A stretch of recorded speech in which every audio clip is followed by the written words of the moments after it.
এবার ইরানে হামলার প্রস্তুতি নিচ্ছেন মার্কিন প্রেসিডেন্ট ডোনাল্ড ট্রাম্প। দেশটির কোন কোন গুরুত্বপূর্ণ স্থাপনায় আঘাত করা যেতে পারে তা নিয়ে ট্রাম্প রীতিমতো তার কর্মকর্তাদের সাথে আলোচনা করেছেন। রবিবার সংশ্লিষ্ট সূত্রগুলোর বরাত দিয়ে এমন চাঞ্চল্যকর তথ্য দিয়েছে যুক্তরাষ্ট্রভিত্তিক সংবাদ মাধ্যম নিউ ইয়র্ক টাইমস, যেখানে বলা হয়েছে হামলার ব্যাপারে চূড়ান্ত সিদ্ধান্ত না এলেও দেশটির কোন কোন স্থাপনার উপর হামলা করা যেতে পারে তার একটি নীল নকশা ইতোমধ্যে তৈরি করেছেন ডোনাল্ড ট্রাম্প। তবে হামলা বাস্তবায়ন করতে এখনও কোনো সামরিক পদক্ষেপ নেওয়া হয়নি। প্রতিবেদনে আরও বলা হয়েছে, এ ধরনের পরিকল্পনা প্রণয়ন দেশটির নিয়মিত প্রক্রিয়ার অংশ।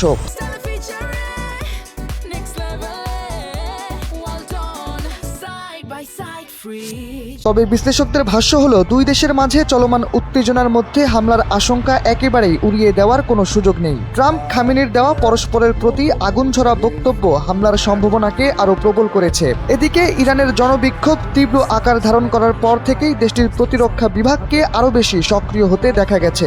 যুক্তরাষ্ট্রের হামলার বিষয়টিকেও ইরান একেবারে উড়িয়ে দিচ্ছে না। ইরানের সরকার বিরোধী আন্দোলন এবার চূড়ান্ত রূপে ইরান যুক্তরাষ্ট্র যুদ্ধের দিকে অগ্রসর হচ্ছে। এর আগে গত বছর ইসরায়েলের সাথে ইরানের সংঘাতের সময় দেশটির ফোর্দো, নাতাঞ্জ ও ইস্পাহান পারমাণবিক স্থাপনায় আঘাত করেছিল যুক্তরাষ্ট্র। তারপর ইরান দাবি করে হামলায় তাদের পারমাণবিক অস্ত্রাগারের কোনো ক্ষতি হয়নি। তবে ট্রাম্পের দাবি ছিল, ইরান যতই বলুক তাদের পারমাণবিক স্থাপনাগুলো শান্তিপূর্ণ কাজের জন্য তৈরি, তা আসলে তৈরি করা হয়েছিল পৃথিবীকে অশান্ত করার উদ্দেশ্যে।